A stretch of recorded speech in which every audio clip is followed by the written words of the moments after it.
Hello, and welcome to God in Film, the podcast where a Christian and atheist dive into the best that cinema has to offer and see if we can find any parallels with gospel or any other Bible stories. I'm writer and Mark Kermode wannabe, Giles Goff. And I'm librarian and caffeine addict, Julia Hall. And today, for our first ever review show, we'll be looking at Bleeding Love, Jericho Ridge, and the Book of Clarence. Now, as you might have guessed, this is a slightly different format to what we normally do. Here at God in Film, we like to mix things up every so often. And let me just explain to you, let me just pull back the curtain and reveal exactly why we are doing what we're doing today. We normally don't review shows, we normally analyse them. We try our best to avoid whether we think they're good or not. I mean, let's be honest, I pick films that I'm interested in, so chances are I usually think they're pretty good for the most part. But let me tell you something else that's been happening to me quite recently. In the last few years, I've managed to pick up some work as a writer, as a critic, or just a freelance writer for a few different websites. If you type in Giles Goff author into Google, you'll see my name pop up in a few different places. And sometimes, very occasionally, if I'm very lucky, I might get the chance to see advanced screenings or screeners for stuff. And what I'll do is I will ping off an email to as many editors I can possibly think of and say, hey, I've got the chance to see this film early. Would you be interested in a review? And not always, but more often than not, you just get total silence. Tumbleweeds. Like nothing back whatsoever. And so as a result, you end up not going to see the film, and then you end up not writing a review for it, and it just completely passes you by. And then I've get people starting to say, you could talk about this on your podcast. Would you like to review this for your podcast? And I thought, well, yeah, why not? Do you know what I mean? If people are gonna give us shows and films to watch, why don't we review it on the podcast? The only thing that's stopping it is me, and I think we're okay on that. So today we're going to do some reviews. Are you okay with that? I am A-okay with that. Awesome sauce. Let's get started first off with Bleeding Love. So this is the new Ewan McGregor film that's coming out in the cinemas in 12th of April. So this film follows Ewan McGregor as he's playing actually opposite his real life daughter. You picked up on that, yeah? Yes, yeah, I did do a little Googling before I watched this. I love Ewan McGregor. How can you not love Ewan McGregor? That just everything about him is so wholesome. That's the funny thing. There might be a generational difference here, okay? Because what would have been the first thing you ever saw Ewan McGregor in?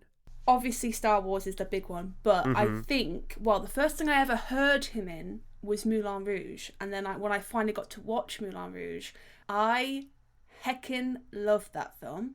Again, this is where we're going to show our age gap, because the first thing I saw him in was Trainspotting. Oh, of course, yes, yeah. So playing an addict, like climbing down the grossest toilet in Scotland, and now seeing him as a former addict trying to get his daughter through something it's like, okay, we have come full circle. Yeah. Let me read you the synopsis. In hopes of reconnecting with his estranged child, a father embarks on an impromptu road trip with his now adult daughter, played by Clara McGregor, after she has a near fatal drug overdose.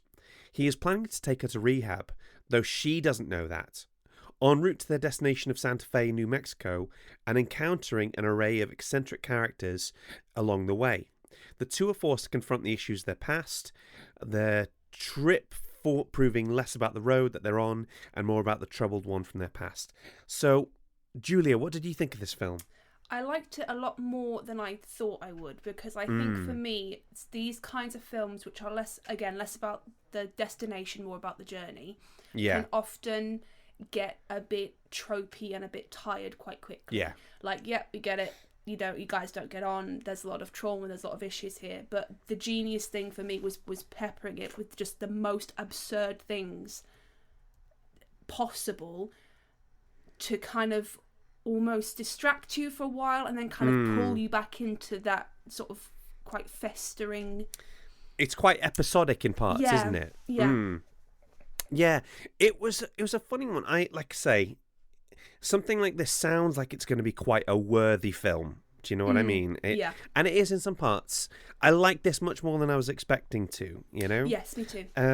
And I think it definitely wears its indie aspirations on its sleeve. You know, you get the second wave punk screaming in your ears over the credit sequence. You get the sort of like yellowy sort of titles. It's like, here's my indie director film kit. Do you know what I mean? Yeah, it's starter pack, shaky yeah, camera, basically, sort of semi-POV kind of angles. Yeah, definitely. One of the things I really like is the first scene where you see them driving along this long road in somewhere in the middle of nowhere, and she stops to pee at the side of the road, and then she just starts running into the desert. Yeah, and Ewan McGregor has to go and chase her. You know, for a second I was a bit like, is this some kind of like thriller kidnap kind of film that I've misread this situation somehow? Yeah, just it really kind of drags you in with the bizarre kind of to begin with, and then there's that bit where he says, "What was your plan there?" And she's like, "I don't know. I was just kind of going with what seemed like a good idea." Yeah, I like this more than I thought I would. I think it really got to the heart of something in the sense that addicts are flipping boring, you know? And if you've got an addict in your life, just listening to them talk and listening to them convince you that they're not addicts and they can stop whenever they want. They just don't want to. Like, come on, man. The fact that she kind of has that chat and then next an abandoned glass of red wine, literally the second that her dad leaves. And it's impulsive. It's almost like a subconscious kind of action when she does it. It's like, that's the thing that I need. Yeah, that huge sort of impulsiveness to it, you know. And what I love about it, and we're not doing a God in Film episode on this, but if you wanted to, it's such an obvious parallel for like God's relationship to humanity. Do you know what I mean? It's a really good display of like unconditional love for somebody, and because she does dumb stuff and annoying stuff, and he keeps coming back, doesn't he? He keeps showing up for her. And I thought all the stuff about with their Alcoholics Anonymous was really interesting. And that's another thing I really kind of, I say appreciate, but the fact that it was able to kind of get me like that with kind of almost a twist. But I mean, I did like the AA scene. I never felt that this film, it did a really good job of kind of not shaming addicts, but also kind of being like, you kind of need to help yourself though. Like other people can help you get there. And then after that, it's kind of up to you to take that final step, which is quite poetic. Exactly. Really. The line I wrote down from from the AA section was when the leader of it sort of says to them, no one can want this for you. You got to want this for yourself. That works on so many different levels, you know, just the personal thing, the aspect of like, it's free will is so important, you know, and yeah, it's like I say, it wasn't a perfect film because in a lot of ways, that sense of like seeing two people reconnect over a road trip, it's like, yeah, okay, I know where I am, but you find yourself really wanting everything to be okay for these characters. Do you know what I mean? Yeah, they're both, even like as you say, even though she does some pretty stupid things. I mean, when she goes out on that kind of final bender, we feel bad for her. We feel incredibly bad for her. That's a really hard line, I think, sometimes to run for a character that is so quite inherently flawed, but still likable and still has that sympathetic streak so that we can actually root for them. Definitely. What would you give this out of 5 stars? Out of 5, I would give this a solid 4 out of 5. Yeah, I'm a little bit cooler on it. I think I'd say a 3 stars on this, but so how do you work out the stars in your head, or shall I tell you how I work them in mine? I mean, you are the professional. I am just an amateur. Okay, so imagine like 5 stars, nailed on classic. We're going to be talking about this for years to come. Yeah. 4 stars, like probably one of the best films of the year, that kind of thing. Okay. 3 stars is a good film, not firing on all cylinders, but it's still a good film. You don't feel like you've wasted your time. Okay, 2 stars, you're like, okay, there were some serious mistakes here, and I don't know why you guys didn't figure this out. 1 star, this film is so terrible. I disagree with this ideologically because it's so offensively bad. Do you know what I mean? Yeah, to be fair, giving with like the time frames in mind, I would maybe readjust to a 3.5. 3.5. I feel like it's not maybe gonna kind of go super far in terms of kind of, you know, Oscar bait for the year type situation, but I enjoyed it a lot more than I thought I was gonna. It followed the trope enough, but had enough tweaks in it that it kept you guessing. I'm hoping it'll be a really good stepping stone for Emma Westenberg, who's the director, and for Clara McGregor, who plays daughter, is what she's credited as. Turbo. I really hope we get Turbo. Yeah, I really hope we get to see more of her. I agree. Next up is Jericho Ridge. Jericho Ridge is written and directed by Will Gilby, and the cast is Nikki Amuka Bird, Zach Morris, and Chris Riley. And the film basically follows Deputy Sheriff Tabby, Amuka Bird, who finds herself alone in the remote sheriff's office one night while her colleagues are out on patrol. But she soon finds out they've been set up by a murderous drug cartel, while she herself comes under siege at the office, where she must desperately battle to save herself and her son. So, Julia, what did you think of this one? This was so good. Mm-hmm. So good. It was just so taut. Yeah. Like, all the information they gave you, they gave it at just the right point that it would turn up again later, but not too later that you'd forgotten it, and not too early that you'd kind of it was still fresh and therefore still a bit too obvious. I find they really laid the pieces out really well for this. I feel you could teach this film in screenwriting class as like a masterclass in how to just use everything that you've got and use it so efficiently. It's not super long either. No, it's not. I think it's like 87 minutes, something like that. It's got literal Chekhov's gun in this. Do you know what I mean? Yeah. You know? There's a dodgy gun. If you use it wrongly, it could go off. I wonder what might happen there. Do you know what I mean? Yeah. I feel it also underlined this fact that I don't think Americans can be trusted with guns, frankly. Do you know what I mean? Yeah, I mean, the fact that a sheriff candidate, a civilian, is like, I heard there were gunshots, I'm gonna come up and help. Like, no, you can't do that. Please don't do that. And also, when him and his boys come down, they stand away from the truck, nice, in the open, clear targets. This is one of those things, it's such a uniquely American situation, because the problems stem here from the fact that the sheriff doesn't want to tell anybody because he's up for re-election. Yeah. Like, it's a horrendously bad idea to elect your law enforcement, because that is just like, that's so weird. For British audiences, that's such a foreign concept. You know what I mean? That would be like, I think, what would that be like? I guess that would. I mean, I suppose that would just be having like a party that is like the police party. Like if the Met had their own political party, I think that would be terrible. Voting for your policeman seems insane. Yeah, you know? it seems very 1850 something. Do you know what I mean? Like still kind of vaguely Wild West idea where sheriff was both, you know, lawmaker and guy that would put the cuffs on you for stealing a horse. Yeah, it's also nice to see all the British talent there. You've got the main woman, Nikki Amuka Bird. I'm hoping I'm pronouncing that right. Last thing I remember her from was Torchwood. She's in, I think, the season 2 episode called Sleeper. Oh, that's got to be over like 15 years ago now. But that's a little while. I don't want to think how long a little while ago that was. yeah.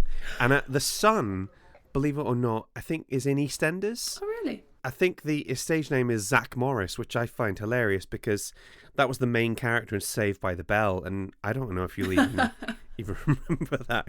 Plot-wise, it's quite slight, isn't it? You know, there's not a whole heap going on, but everything gets used. Everything is so tight and so focused. I was on the edge of my seat throughout so much of it. It's refreshing having a character that is so clued in and on board and literally using every ounce of everything that she possibly has at her disposal. So that there was never a point where I was going, oh man, why have you done that? That's stupid. You know, there's one or two films, maybe a few more, sort of in the thriller and horror category, where you look at characters make stupid decisions for seemingly no reason, and that does not happen once in this film. I don't know. I don't know if I'd agree with you on that one, because you've got the... Oh, okay, maybe once, but I don't know if we'll agree on you've got the one character who is there to be stupid, you know? The young fella, I'm trying to see if I can remember his name. The nice kind of himbo cop. Himbo cop? Yes, I liked him very much.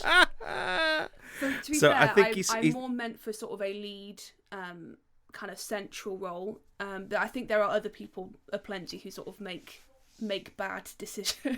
I mean, yes, I wish I could agree with you, but we got Himbo Cop, played by Solly McLeod, who part of his screw up is basically part of the reason that the entire film happens. But also, if you remember, the bad guy gets into the police station because she literally lets him in. Somebody knocks on the door and she says, "Are you the locksmith?" And he goes, "Yeah." I mean, he has a toolbox, right? To be fair, I'll take that. I'll take that as an honest mistake. The time I was thinking of is when it's interesting that we have another film with a strained parent-child relationship with drugs involved. I feel like that's like an English essay or a film essay kind of waiting to happen, comparing Bleeding Love. That did not occur to me. I feel we've also got a new way to telegraph to an audience when somebody's a villain, and it's if you are driving along and the person in the passenger seat just sticks their headphones on and doesn't want to talk to you. Like, this was the thing that occurred to me, right? It was like, if you have a kid, you have to love them even if they're annoying as hell. And I'm terrified for this possibility. Actually, to be fair, my kid has already hit the annoyingness. We've got a proper three-nager in the house, and he's like, yeah, well, I love you and I'd die for you, but flipping out, you're a bit of a pain sometimes. You know? What would you give this film? I'm stuck because the one dock point I think for me for this film was occasionally there was a slight overuse of shucks, I missed my shot, which is fine maybe one or two times, but I felt that I was noticing it, and if I've noticed it, then maybe it's occurred a little bit more than it should have done. Okay, all right. There's human error, and then there's like plot human error. But to be fair, that is a very, very nitpick of a nitpick for it. Okay. So I think I'm gonna give this one a 4 out of 5. I think 4 out of 5 feels right for this one. It's not necessarily a genre that I would go to, like a siege kind of film, but it is a brilliant example of one. Do you know what I mean? Yeah. Fantastic. So that is Jericho Ridge, which is released on Thursday, the 25th of April. Next up, we have The Book of Clarence. So this is going to be a little bit uneven because I've seen this and you haven't, and we'll go from there. I'm excited to hear about it. Okay, all right. So, A Book of Clarence follows the exploits of Clarence, who is a first-century grifter who, when he sees just how much money Jesus' ministry appears to have received, decides he's going to go into the Messiah business. But this scam lands him with a severe and unexpected consequences. Now, as our good friends Monty Python learned in 1979, Christians tend to be, how can I put this, a little bit wary of anything that could be construed as a parody of the life of Jesus. So this is like if Spike Lee had directed Life of Brian. It's that kind of, that should give you an idea. Okay? I'm sold already. This is like I know. Everything I could possibly want.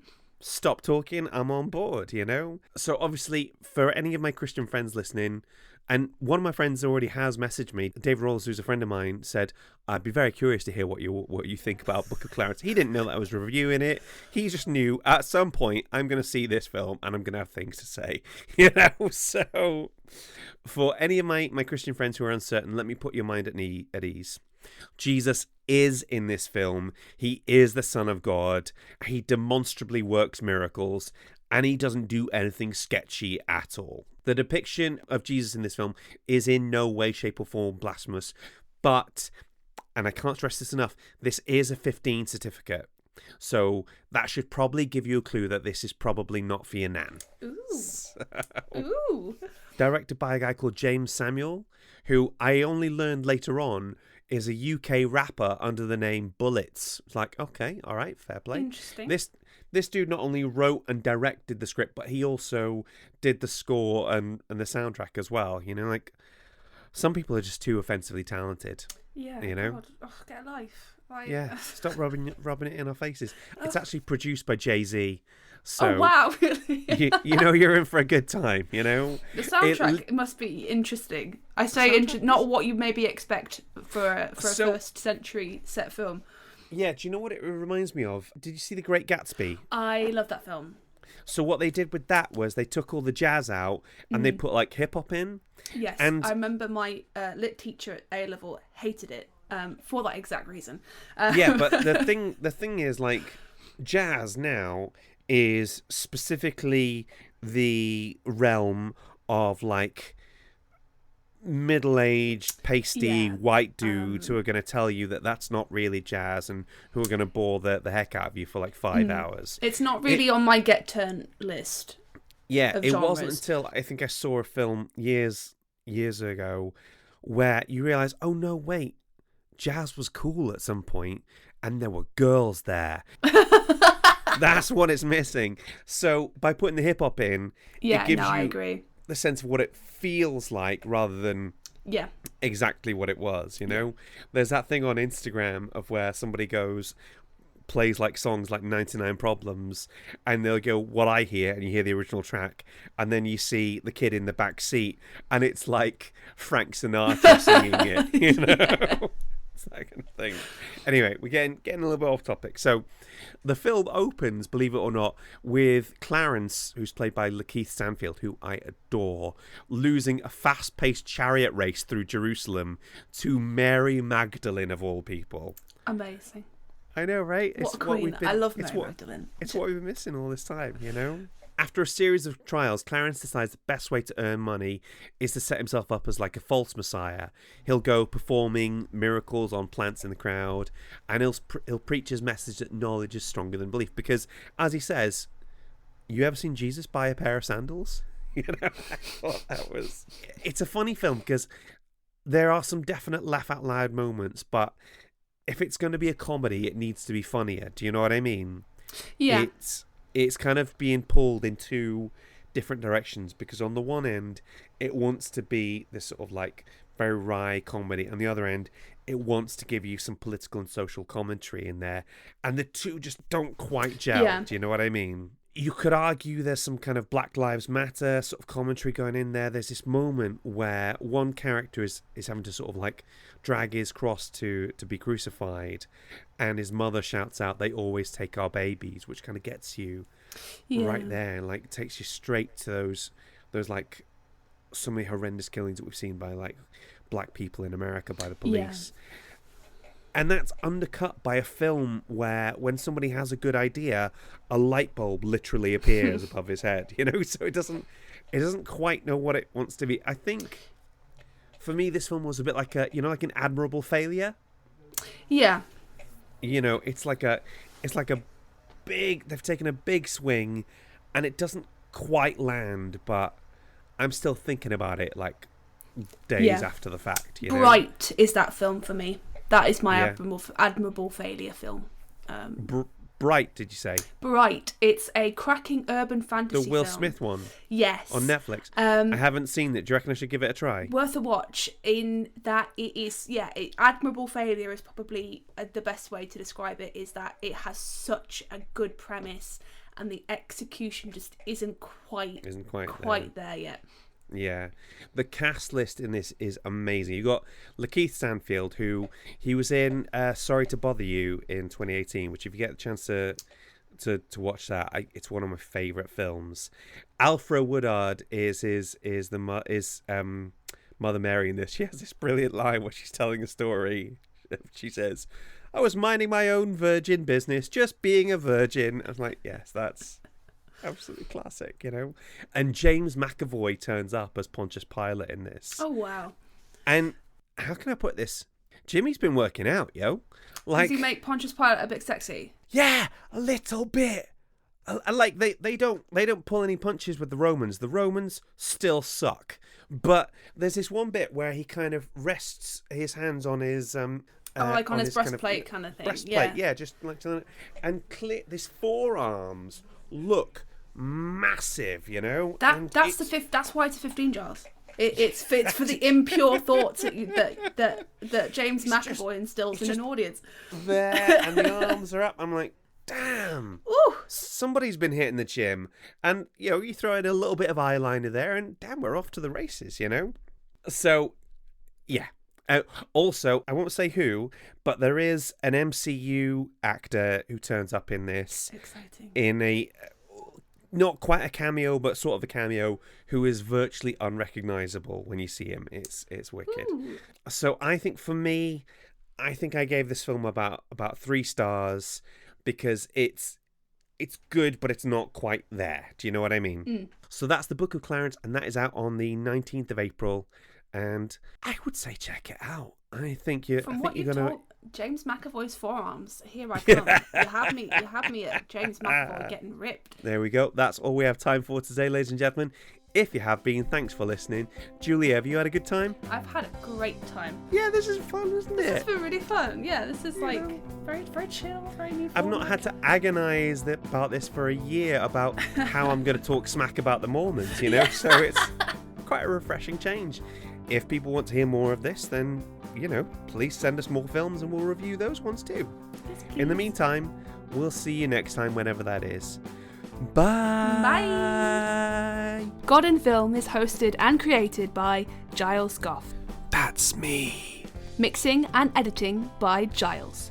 Our logo was designed by Julie Walsh. And our theme tune was composed by Rick Lee. Waffle editing by Natalie Miniker. Please rate and review. Please give us 5 stars because that's a nice thing to do.